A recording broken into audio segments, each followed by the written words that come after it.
ஒருத்தரோட ஜாதகத்தை பார்த்தோன்னே அவருக்கோ இல்லை அவங்க அப்பாவுக்கோ அவங்க அம்மாவுக்கோ கூட இருக்க பிரதர் அண்டு சிஸ்டர்ஸ் இவங்களோட மரணத்தை கணிக்க முடியுமா? ஜாதகத்தை பார்த்து மரணத்தை கணிக்க முடியுமா? ஒருத்தவங்களோட எக்ஸாக்ட் இவங்களுக்கு இப்போ தான் மரணம் நிகழும் அப்படின்னு சொல்ல முடியுமா அப்படின்னு கேட்டிங்கன்னா, இப்போ இறப்பாங்க அப்படிங்கிறத கண்டிப்பாக யாராலையும் சொல்ல முடியாது. பட் ஆனால் ஒருத்தவங்க ஜாதகத்தை பார்த்தோன்னையும் என்ன சொல்லலாம் அப்படின்னா, இப்போ ஒருத்தருக்கு இப்போ கோச்சார ராகு வந்து கும்பராசியில் இருக்குது. இப்போ அதாவது கரண்ட்டில் ராகுங்கிற பிளானட் வந்து கும்பராசிங்கிற ஒரு கட்டத்தில் இருக்குது. உங்கள் ஜாதக கட்டத்தில் வந்து 3, 5, 7, 9, 11 வந்து செவ்வாயின்னு ஒரு கிரகம் இருக்குதுன்னு வச்சுக்கோங்களேன்.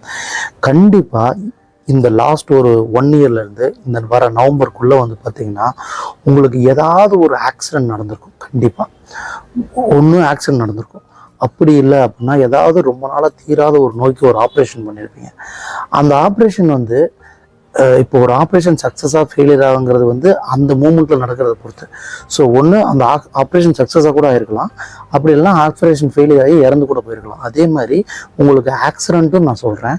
இப்போ இந்த பீரியட் ஆஃப் டைமில் நான் சொல்கிற டைமில் உங்களுக்கு ஆக்சிடென்ட் ஏதாவது நடந்துருது, கை காலில் மிகப்பெரிய அடி, உடம்புல ஏதாவது எலும்பு போன் உடஞ்சி கூட போயிருக்கலாம், இல்லை ஆக்சிடென்ட் மூலிமா இறந்தும் போயிருக்கலாம்.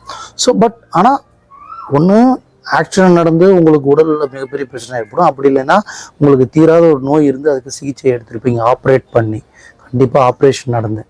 ஸோ இந்த மாதிரி ஒரு ராகு வந்து உங்கள் ஜாதக கட்டத்தில் தொடர்பு கொள்ளும்போது உங்களோட பிரச்சனைகள் சொல்லலாம். அதே மாதிரி சூரியன்கிற ஒரு கிரகத்தோட தொடர்பு வந்து வச்சுக்கோங்களேன், கண்டிப்பாக உங்கள் அப்பாவோட உடல்நிலை மிக மோசமாக இருந்திருக்கும். அதே வந்து சூரியன் ப்ளஸ் செவ்வாய் கூட சேர்ந்து இதில் வந்து ராகு கூட கனெக்ட் ஆயிருந்ததுன்னா கண்டிப்பாக உங்கள் அப்பாவுக்கு ஒரு ஆப்ரேஷனோ இல்லை ஆக்சிடெண்ட்டோ நடந்து அதனால இறப்பு வரைக்கும் போயிருக்கலாம், இல்லைன்னா நீங்கள் அதை கூட காப்பாற்றிருக்கலாம்.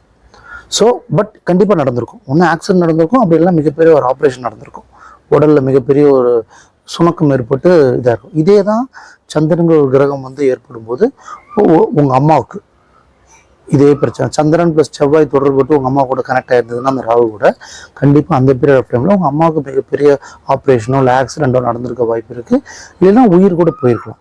ஸோ மரணம்ங்கிறத ஜோதிடத்தின் மூலியமாக வந்து நம்ம எப்படி கணிக்கலாம் அப்படின்னா, உங்களுக்கு இந்த பீரியட் ஆஃப் டைமில் ஒன்று ஆக்சிடென்ட் நடக்கும், அப்படி இல்லைன்னா ஏதாவது ஒரு சர்ஜரி பண்ணுவீங்க, ஹெல்த் இஷ்யூஸ் மிக மோசமாக போகும் சொல்லலாம் முடிய, அதுலேருந்து நீங்கள் மீண்டும் வரலாம், அதுலேருந்து இறக்கவும் செய்யலாம். அது நீங்கள் அப்போ எப்படி ட்ரீட்மெண்ட் எடுத்துக்கிறீங்கன்னு பொறுத்து ஈவெண்ட் தான் நடக்குன்னு சொல்லலாம். அந்த ஈவெண்ட் வந்து என்னவா மாறுங்கிறத வந்து நம்ம சொல்ல முடியாது. அதனால் ஒருத்தனோட பிறப்பு இறப்பு வந்து நம்ம வந்து எக்ஸாக்டாக சொல்ல முடியாது. பட் இந்த மூமெண்ட்டில் நடக்கும் அப்படிங்கிறத நம்ம சொல்ல முடியும்.